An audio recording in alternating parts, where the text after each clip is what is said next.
maternal infanticide, or the murder of a child in the first year of life by its mother, is a subject both compelling and repulsive. The victim is innocent, but the perpetrator may be a victim too. In the USA, mentally ill women who commit infanticide may receive long prison sentences or even the death penalty. England, Canada, Australia, and more than 20 European countries have infanticide laws, which provide more humane treatment and psychiatric care for mentally ill mothers who kill. One of the reasons for the sentences in the USA lies in our archaic insanity defense. In addition, the psychiatric community does not recognize perinatal illness as a formal diagnosis. Furthermore, general forensic psychiatrists who testify in the courtroom have little knowledge of perinatal illness. It is time to invite psychiatrists and psychologists as clinicians and scientists to partner with our legal representatives in the courtroom in order to determine laws based on psychiatric facts and not conjecture. During the 17th century, the law at the time stated that concealment of a bastard child, whether or not it survived birth, was a capital crime, punishable by hanging. One of the women who was convicted with the crime of concealment of an illegitimate stillborn child was Ruth Blay. She was the last woman executed in New Hampshire, born June 10, 1737. Ruth Blay split her time between teaching in nearby towns and being a seamstress. During the morning of June 14, 1768, a group of young girls converged on Benjamin Clow's barn, a makeshift schoolhouse in Southampton, New Hampshire. Ruth Blay, a 31-year-old spinster from Haverhill, Massachusetts, with seemingly no roots to her current community, was their teacher. The girls entered the barn and noticed something amiss. The barn was reeked. As the girls searched for the stench's source, they looked at the floor. There, through the cracks of the floorboards, they saw the body of a dead infant. Southampton, New Hampshire's people sprang into action.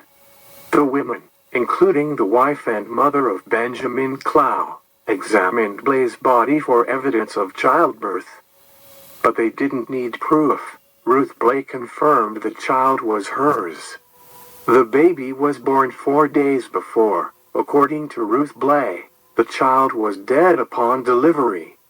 The statement of the coroner, Samuel Folsom, was different. According to the coroner, in his writing he said that the child came to its death by violence.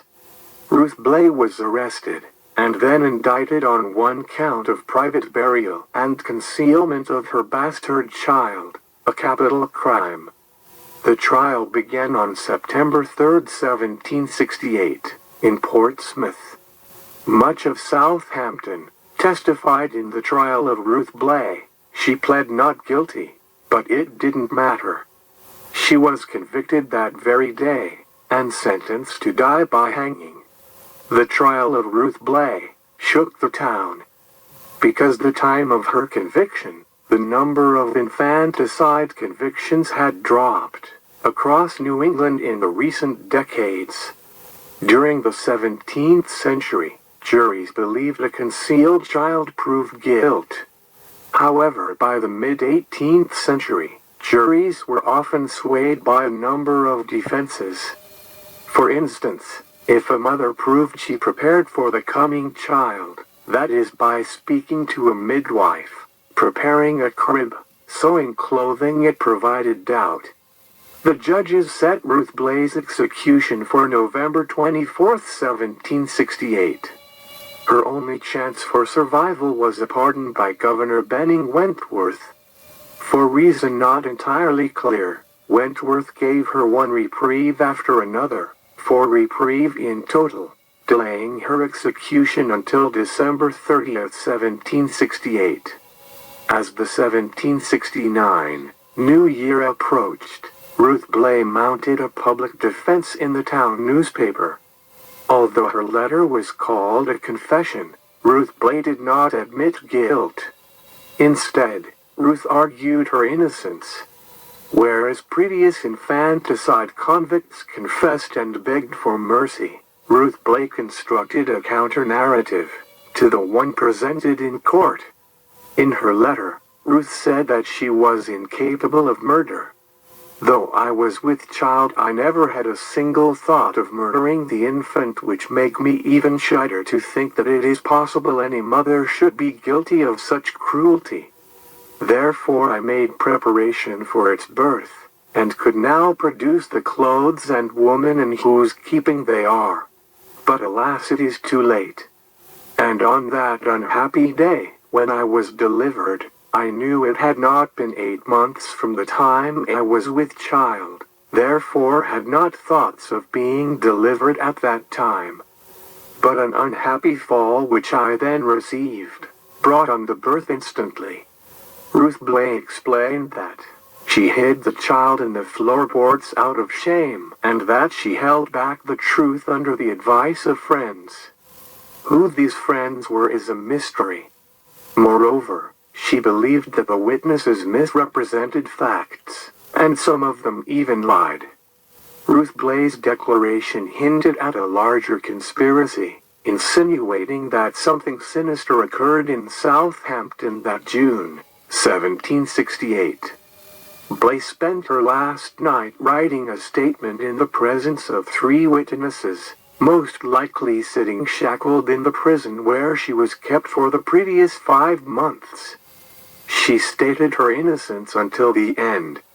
Ruth wrote a letter saying, "And though I die with a forgiving spirit as to all my enemies, but charge the 2 women in particular to examine their own hearts, as they will answer in another day, whether they do not come under the character of false witnesses, and whether prejudice, jealousy, or something else has not drove them thus to bear false witness against me."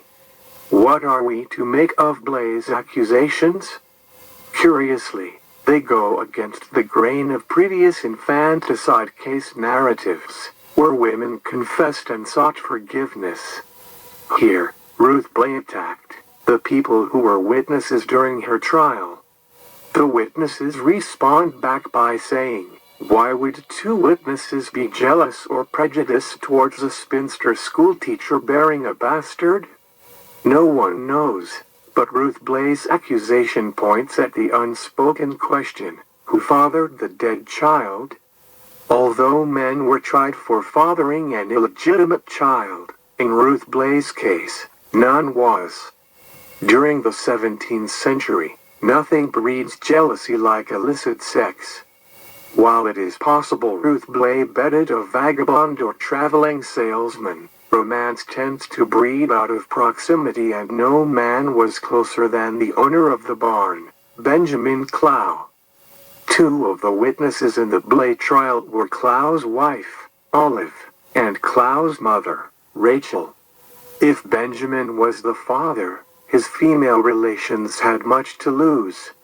In a small community, impregnating the schoolteacher would bring shame, even ostracism, upon the family. On the morning of December 30th, 1768, Thomas Packer, Portsmouth's High Sheriff, came for Blay. Several hundred spectators had already assembled, many of whom entreated Packer to delay execution. Packer ignored the mob. He loaded Ruth Blay into a cart and drove her to the execution ground. Dressed in a black silk dress, Ruth Blay shrieked as the cart rolled through town. Frequently women who were sentenced to be hung would wear fine attire, hoping to please God upon entrance to what they hoped would be heaven.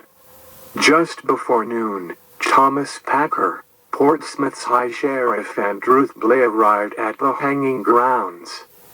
Packer fastened a rope to a tree on the highest point of a pasture set aside as an as yet unused cemetery. Hundreds of spectators begged Packer to wait for the governor's reprieve. Packer ignored them.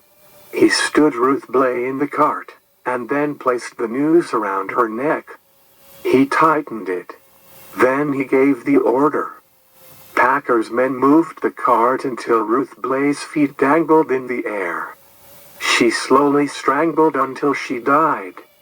Her body is buried somewhere not far from the hill where she was hung, but there is no marker for this site. At the time of her death, the area was not a cemetery, but a military training area. Legend has it that Packer refused to wait because his wife had already made his noon meal.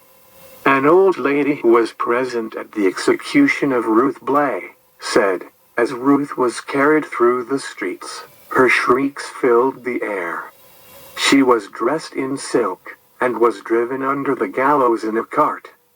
Public sympathy was awakened for her, and her friends had procured from the governor a reprieve, which would have soon resulted in her pardon. For circumstances afterwards showed that her child was probably stillborn, and she was not a murderer. That night a crowd stood outside Sheriff Packer's home, burning a figure of him in effigy. Ruth Blay was 31 years at the time of her execution. Thank you for watching Death Row.